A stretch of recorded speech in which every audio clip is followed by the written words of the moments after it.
Welcome to Club Nurse. I'm Colton Lord, your host. By you being here today, it shows me that you are someone who wants to learn, grow, laugh, connect, and just let your emotions flow. We are here to share real stories and hear real life experiences from real people. You are not alone in this, and Club Nurse is here to show you that. Don't forget to follow the show and share today's episode with someone you love. Now, let's dive into today's conversation. All right, everybody, welcome back to Club Nurse. I have an amazing guest here with me today that I'm super excited to chat with you guys about. But this is Liam. Liam has been breaking social norms since his coming out in 2017, a self-made transgender man born and raised in Syracuse, New York, where he grew up navigating the complexities of identity, faith, and community. A former athlete and lifelong competitor, basketball was his refuge throughout childhood and college, until a deeper calling led him to embrace his truth and begin his gender transition in 2019. After nearly a decade and a half of personal evolution, Liam completed his medical transition in 2025 and now uses his platform to inspire, educate, and empower. As a social media influencer, he shares his journey not only as a transgender man, but as a human committed to self-growth, mental resilience, and authenticity. Liam's story is rooted in contrast, from being raised in the church, combating negativity and hate on a daily basis, growing up both popular and quietly struggling with his gender from a young age. His voice is raw, real, and deeply personal. Backed by a strong, outspoken, and loving family, he brings honesty and heart to every conversation. Through storytelling and fitness, Liam has become a source of strength for thousands, showing that transformation isn't just possible, it's powerful. So everybody, welcome Liam. Thanks for being here with us today. Yeah, thanks for having me. Appreciate it. Of course, yeah, I'm super excited to kind of dive into this conversation. As the podcast is called Club Nurse, so it's not only based around nursing. Obviously, you're not a nurse, but I like to have people on just to share their experiences, their life, their stories, and I think you specifically can really offer the healthcare community kind of a lens into what it's like being on your side, getting these medical treatments and going through these transitions, and how the healthcare community, as far as doctors, nurses, or anybody, can better support people like you that are going through these transitions a little bit better. So if you don't mind, if you could just kind of start from the beginning, give us a sense of what it was for you growing up. And I hate the cliche question of like, when did you know? Like, I hate when people ask me that about just being gay. Like, when did you know? I'm like, I don't know. I didn't have this just like moment where I woke up in the morning. I was like, oh, I'm so gay. Like, just kind of tell us, like, when did you start to kind of feel like, oh, maybe something's a little bit different about me. Maybe I feel like what I'm feeling and how I'm presenting outwardly is not really matching up. So yeah, talk to us about that. Yeah, that's valid. So basically, like growing up, as you stated, I went to Catholic school for a little bit until that closed down. Even like my earliest moments I can remember from childhood are probably around like kindergarten, just like some moments here and there. The ones that really stand out is more just about going to Catholic school. Like the girls kind of have to wear like skirts and everything, and you had to dress a certain way. You have a uniform and stuff. I personally would refuse to wear that skirt. I always wore pants or shorts, like whatever the boys were wearing. I would wear that plus the polo or a t-shirt. One day, like I know the nun wasn't the biggest fan of me because I went against this norm of not wearing the uniform. She was a big fan of my brother, but me, it was like a little different just because I could not wear that. I did get in like a few arguments with my mother growing up just due to like having to wear, not wanting to wear dresses and skirts like for special occasions. Like we would get in some arguments. It's not that she would force me to wear certain things. It's just more like for those special occasions, she wanted me to dress accordingly. And I just couldn't do it. I would have meltdowns. I would cry. It doesn't seem like it's that big of a deal, but it just really makes sense looking back on my childhood and the way I acted and presented. I always cross-dressed, so I was dressing as a tomboy at the time. I just felt so comfortable wearing those types of clothing. And then I also was mainly friends with all the guys growing up. I was big into sports, so I would be at like playtime playing with them. And I wouldn't be like really be playing with like the girls with whatever they were doing, like hopscotch or stuff like that. It just wasn't things that I was really interested in. I played a lot of video games. I hung out with my brother and his friends. I was like latched onto my dad's side a lot. Like my dad and I were pretty close growing up. In a way, it's kind of hard for me just to like kind of come out to him because I felt like I was kind of taking away his little girl from him. So that was like really difficult for me. But there's never like a time where I knew that I was transgender. I didn't even know Right. what like being trans was until high school, like senior year of high school. But there's definitely times throughout my life, especially puberty and stuff, where I just struggled so much going through like changes and like being different. I was definitely an outsider outside of like all of my friends and stuff. I couldn't really talk about how I was feeling with my friends. I couldn't relate to anyone. And then it was very difficult. Like, I didn't really open up to my mom about stuff either. I just didn't want to be a burden on her, basically. So yeah, there's never like really a time where I was like, oh yeah, I'm Yeah. definitely trans. But like, there's definitely moments throughout my childhood where it just really makes sense if you go down the line as to like Right. where I'm at. Hindsight. Yeah, Right. exactly. Hindsight, you can look back on those things. And I totally relate to what you're saying as far as your parents like not wanting to be like a burden or change the way that they view you if you had this certain relationship. And I think what you were saying, how it may not seem like a big deal, just the way you're wanting to dress, it, it may not seem like one, but it is, that's how people, it's one way we express ourselves is through the way we dress and through the way we outwardly present ourselves to the world. And I think what people may not understand is even just looking in the mirror and or seeing a picture of you dressing how you want or just like feeling good that way, it makes a huge difference on just the way you view yourself and your confidence in the way that you portray yourself into the world. So I think it sounds like at an early age you, like I said, you maybe didn't have the intellect to be like, I feel like I'm identifying a certain way. You did know like there was something, like something was not feeling aligning as to what the typical little girl is supposed to be doing, right? Yeah, exactly. I had like a lot of internal thoughts that I kind of pushed down until obviously eventually I couldn't hold them down anymore. Yeah. Oh my gosh, I totally relate to that. So yeah, you say you came out in 2017. So how does that look for you? Like, how did you confide in a couple people first? Because for me personally, I didn't come out as gay until I was 24. 23, 24, and I'm 29 now. So I understand that part. And for me, it was, I confided in a couple people finally. I had never spoken word of it till I was literally probably 23. That's when I first told a couple people in my life. So is that kind of how it started for you? Like slowly started to tell people you trusted? Were your parents someone that people you were able to confide in from the beginning, or how did that go for you? Yeah, so I technically came out twice, per se. Like I came out as a lesbian at first, and I couldn't really connect with the terminology of or the label a lesbian because internally I felt like I was just like straight. That's like a different conversation, I guess. Yeah. But Yeah. I came out as gay when I was 18. It was still 2017. It's the same year. And then I came out to just like my close friends. It's not like I really had to come out because I would say everybody already knew that I was like attracted to girls and everything just based Yeah. off like how I dressed and everything. You could assume that. But then I came out as trans a few months later to my best friend Claire Leo. And then I had a girlfriend at the time, so I told her. And after that is when I couldn't like physically tell my parents. It was just too hard of a conversation to kind of have. So I'm definitely better with getting my words out as a writer, I Mm, feel. It's just easier same. for me.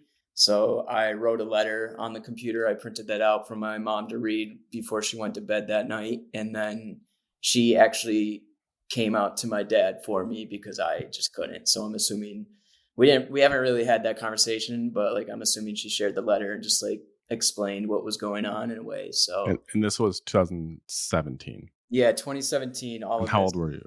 I was 18. You were 18. Okay. Yeah, as a Yeah. senior in high school. Okay. I really relate to that part as well because I also did not know how to put this into words. And I think for me too, I didn't want to, my parents specifically, I didn't want to know their reactions. Like I didn't want to see their faces like before, like whenever I told them. I grew up in a very like, small conservative town. It just wasn't normal to be gay.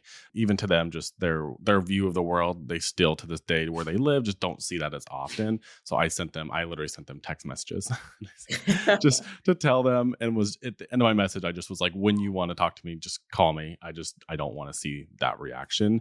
And not to like put them down or any fault of them. That was on me. That was just something I didn't want to have to face or see. And also I think I put things better into words as well, writing it down versus trying to like verbally process it. So yeah, let's kind of talk about, so how did you, well, first of all, I guess my question is, when you came out as transgender, was there somebody that you saw that you were like, oh, that's how I feel? Or was it just something that you just knew inside of you? Like how did you come to that conclusion of like, that's how I'm feeling, that's how I'm identifying? So there's two, like, I guess you could say influencers in the trans community at that time that I like just stumbled across randomly. One was Sam Collins. He's on YouTube. And I ended up just like going through his social media, like deep diving on stuff. And then I came across someone else named Wes Tucker. He's not really as open in regards to like his journey and stuff, but like just knowing that he's transgender and like he looks like that, like I looked up to him in a way because I was like, I want to like go through this process and literally look like this guy. So I basically went on like a rampage of research, like every single night on YouTube, just Googling everything, just trying to learn more about stuff. I'm big into doing my own research and just trying to figure things out for myself until I actually share the facts with like other people, because I want to make sure like this is truly like what I want to do and like what I identify as and stuff. And just like it falls into line with how I'm feeling too. So the first steps that you're taking to make this transition, when exactly did that start, and how does that work? Do you go to your primary care and say, this is what I'm wanting to do, and they refer you? How does the very beginning first stages of transitioning, how does it work? So it really depends. Everyone's like journey is different, obviously. Like you're not going to go down the same road that I went about it. For me, I lined it up in regards to what was most important. So I figured out like I wanted to get on hormones first, and then I wanted top surgery. Like those were the top two things. And then I knew like bottom surgery was definitely something I wanted, but that's going to be like the last step because that's probably the most like intensive thing to go through, which it was. So for getting on hormones and stuff, I had to find a primary doctor. And then I also needed you need like letters from a mental health specialist. So I went to therapy for a couple months just to make sure like I am like struggling with gender dysphoria and stuff like Yeah. that I am transgender. And I did that. I acquired some letters from therapists along the way. And then I was able to kind of get on hormones, but I didn't start like my journey until 2019. So I Okay. came out in 2017 and I gave myself, but also like the people in my corner, a grace period to kind of like understand what I was about to do. Gotcha. Okay. So you go to the therapy, you get the documentation you need, and then you go to your provider, and they started you on, was it just testosterone? Then you start that process before you do any kind of top surgery. Yeah, so I went on testosterone. You don't need to go on testosterone to get top surgery. That's just the way I went about it. I went on testosterone, and then right after, during this time period, I was figuring out like legally changing my name on everything. So that was a process in itself during this time. And then on top of that, I was looking for a surgeon for top surgery during this year and just like setting up a consultation with them, figuring out like things were going to align correctly in regards to what I was looking for, and that he was going to take care of me and do a good job. Yeah. Yeah. I mean, that's important, obviously. So when you first start taking, I'm just curious, like how did it feel when you first started taking testosterone? Like what kind of, I don't even know if you call them symptoms, but what kind of changes were you experiencing that you were like, well, this is wild, or was there any, or was it just kind of like, oh, I started getting a little bit, maybe more hair, or what were those big differences? Yeah, I was extremely nervous to get on testosterone. That's also like another reason why I pushed it off for a little bit. Just, I really wanted to make sure like this is what I wanted to do. Yeah. Yeah. Of course. So eventually when I got my first shot, like they showed me how to do it myself because I do it every single Friday. I didn't feel like I was excited after the fact, but I didn't like start to notice changes until probably a month in. I would say like the first change I started to notice was just like my appetite. I started to become like extremely hungry. Yeah. You're basically going through puberty like a teenage Yeah. boy. Yeah, that's what I was about to. I literally was about what I was about to say was it's probably just like that teenage boy, like you're just ravenous. Like, yeah. Yeah, that's literally what it's like. And then I would say the first 3 months, one of the first physical changes is like your clitoris like grows when you're on testosterone, especially like if women take steroids too, like their clitoris is going to grow. Really? Wow. That was like one of the first physical changes. And then my voice started cracking a little bit more. And within like a 2-year grace period is when it started to drop here and there. But I would say Okay. it's definitely the appetite. And then the physical change was my bottom area started to grow a little bit. Yeah. Yeah. So when you were you so at this point you were 20 when you started, correct? Is that how am I getting that timeline correct? So it was 2019? Yes. Yeah. Okay. Okay, so were you in college, or what stage in life were you in? And that's one of my questions, and kind of off topic of that. And I'm not asking you to like give us numbers, but is this something that insurance helps with, or is this something that's all out of pocket? So insurance for me is I've had great insurance. I've been on my mom's plan, like under 26. I'm 26 now, so Yeah. I've been on my own for like a year or two. But I was on my mom's during this time. I was in college. I was going into my junior year when I started testosterone. So I was basically transitioning while I was in the midst of college. Wow. Yeah. How was that socially? Because you started college and then you started this transition. Yeah, that must have been. Was that hard in your social circle, or That no? was pretty hard. I did go to like one college and I transferred to another college my second year, my sophomore Okay. year. Mm. So I played basketball my sophomore year at this college. Oh, really? Dang. I had a good group of like girls behind me, a lot of friends. I would say a social life was pretty good, Hmm. and I already came out obviously in 2017 because I published like a YouTube video just to publicly come out. I thought that was the easiest way for me to do it. Yeah. Um, so that was out there in the world, and obviously, like all of us being on social media, like they came across that eventually. Hmm. We did like briefly discuss it, and like people asked about it, and like they were still so supportive of me. So I thought that was very cool, and they just made me feel extremely comfortable in whatever setting I was. So I really respect and appreciate like all of my college friends because they were going through the transition with me during this time. So they were definitely the people that I fell back on during like these like first 2 years that were probably the most difficult times of my transition. But they were all pretty supportive. It was difficult at first, and just like getting used to my name change, my pronouns changed. Like they were she to her, and they went to he to him. So Yeah. it's just like I have an understanding like these people are going through the transition with me. It's going to be Sure. difficult for them as well. So I wanted to be like pretty supportive on my side and have them understand like I know you're going to mess up on whatever, but as like you trying to make these changes and adjustments, That's all like it is. It's the that trying. that means the world to me. So I Yeah. appreciated that. Yeah. Yeah. I think that's huge, having that support, really. And what you're saying, I feel like is great too, is not being so rigid with it. And as long as someone is making that attempt and that effort and trying and seeing you for who you are, I think it's huge. It takes both sides to kind of come together and go through a transition like that, especially people who had known you one way and then you're transitioning into, your authentic self and feeling who you want to be.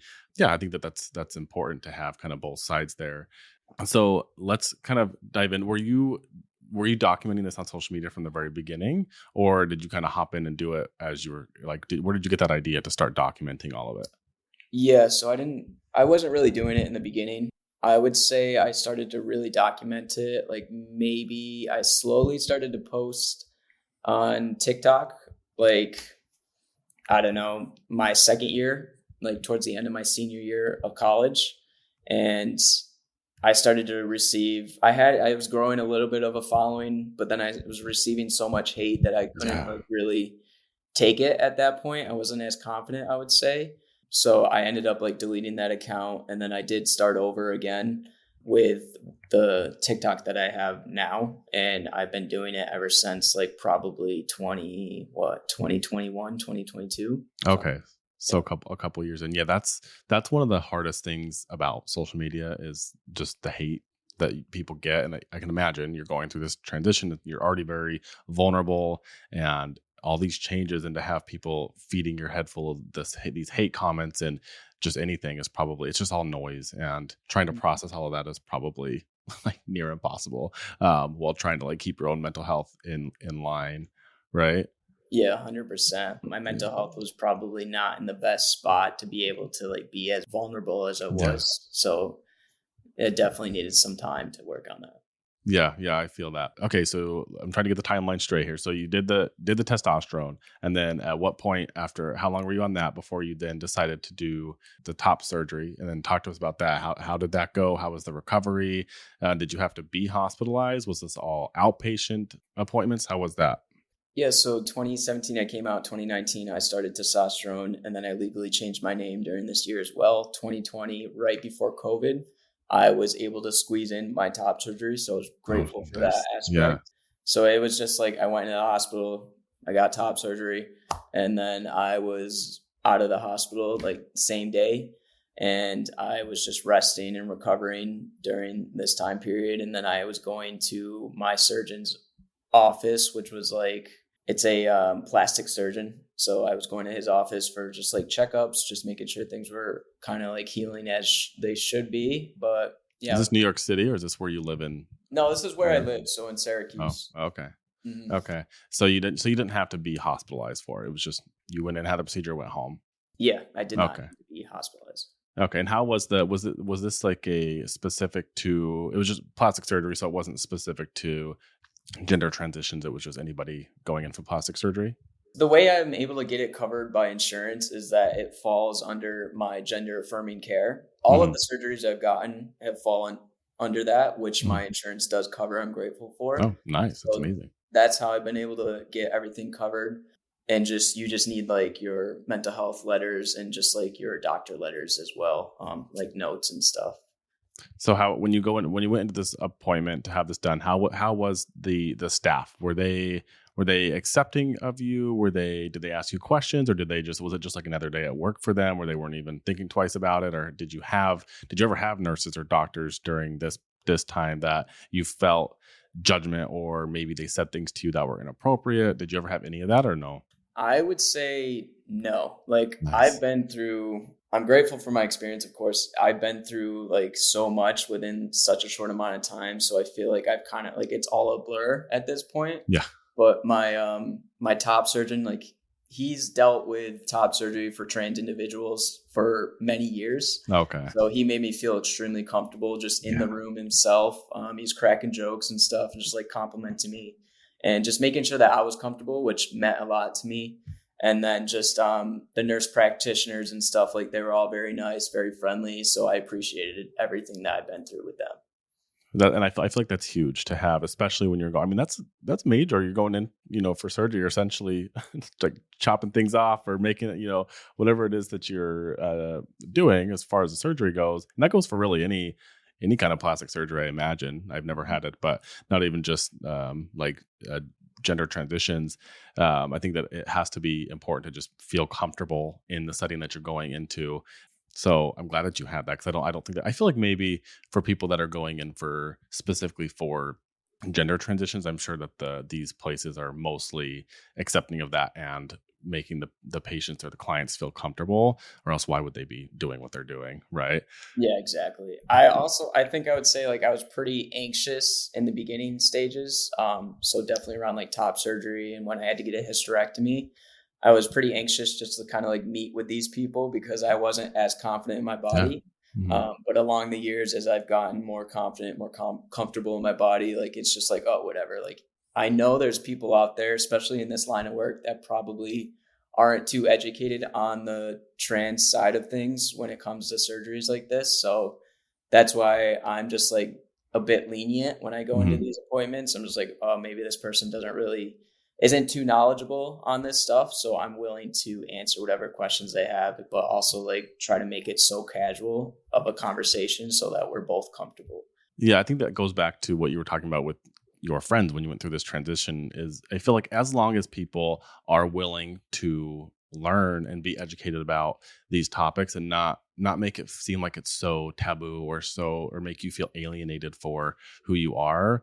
Mhm. I think again that's like the meeting in the middle of, from your standpoint, being like, I understand that you don't know everything about this, or you don't know exactly maybe how to approach talking to me, but I'm going to meet you halfway and we can learn from each other on how exactly this works, or how to make us feel the most comfortable would be, I think, the most important in that. So during this, you never had any times where you stayed overnight in the hospital. I did after my hysterectomy, but that's just because like I ended up getting out of my surgery so late that they asked if I wanted to stay overnight. I said, yeah, sure. Oh, Uh, okay. but the people that would check up on me, like the nurses that were working the station that night, they were so nice, and like I was just cracking jokes with them because I was bored at that point. And I even eventually, I remember I got out of bed and I was like asking them if they wanted to hang out, if they Oh had yeah. the time, because I needed to pass the time. But no, Yeah. I've basically, I think everything that I've been through, it's been a good, like smooth ride for me. So Nice. That really is great to hear. So after how long was the recovery from the top surgery, and at what point did you? Because I've seen on your page you've really gotten into fitness. At what point did you start taking that a lot more seriously and start getting a lot more into fitness and health? yeah, so I played college basketball for a year and then I started my transition. And after playing ball, I ended up resorting to like strength training, lifting, just being in the gym because I really wanted to build the body that I've always imagined. And then going through top surgery, I recovered during COVID. So I recovered for probably a month and a half, and then I started to like integrate some at-home workouts because that's all I could do. And then I tried to get into running again during this time, and then I slowly got back into the gym. So this is like what, 2020, towards the end of 2020. And then I started to really focus in on my fitness in 2021. I moved down to Florida, and that's when I really like did a heavy bulk, and that's like when I've been able to put on my most muscle mass. And then I took like I got like my certification to be a personal trainer, and that's really when I learned all my knowledge on stuff. And since 2021, like I've really focused on my health and just my fitness, because just by doing this I'm able to build a body that I'm comfortable in and that I'm confident in, and then obviously that just falls into line with everything else in my life and just how I go about my life and carry myself. Yeah, yeah. How important is it for you to now, like you said, you finally are getting this body that you want, you feel most comfortable in. So how, even now when you look in the mirror, do you still catch yourself like, well, that's me. Like I feel so good. How important has that been for you in this process? To be It's able to look at yourself and just be like, that's me. Yeah, it's extremely important. I would say just seeing what I look like in the mirror now, I'm actually like I'm happy Yeah. of what I'm looking at. Before, it was very hard for me. Before my transition, like I always say this, like I used to cry to myself because I was not happy with what I was looking at, and I just hated my body and just the image that I was seeing. It just did not fit what I was like feeling internally.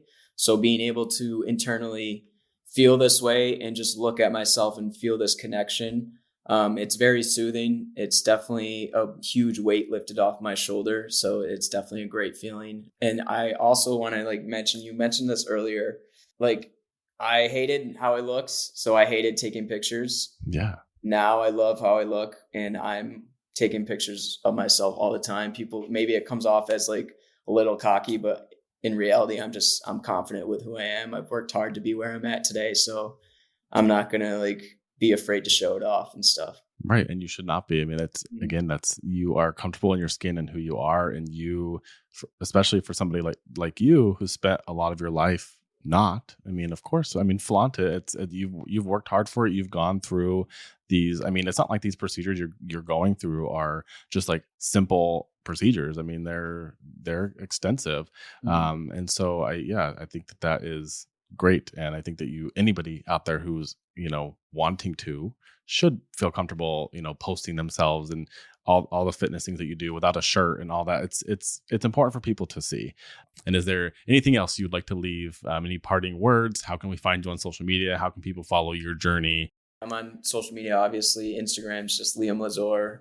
TikTok's Liam Last 23. I would say I share so much on both platforms. So it really depends on like whatever people are looking to get into, whether it be you're trans or not. I just try to like inspire other people, provide like comfort in a way, just knowing like you are valid as in regards to like whatever it is that you're feeling. But the biggest thing is just patience is what I always advise to anybody. I've learned a lot, I've gone through a lot, and time is everything. Time heals all. I've had to really take a step back and figure out who I was during all of this. So it really is like you want so much to get done, but you can only control so much. So it really is comes down to like patience and just trusting the process. And yeah, everything does fall into line. So patience is key. Yeah, I love it. Well, thank you so much, Liam. I appreciate you sharing your story with us here. And yeah, just thank you for being here, and thank you for being such a light in the world. Absolutely appreciate you for having me on. From the bottom of my heart, I wanted to thank you for being here at Club Nurse. I hope you gained something valuable from today's episode. And if you did, remember to share this episode with someone that you love. Follow me on socials at Nurse Daddies or Colton Lord 17, and be sure to follow Nurse.org to stay informed with all of the hottest healthcare topics. Until next time, take care of yourself the way you take care of everyone else. Love ya. Bye.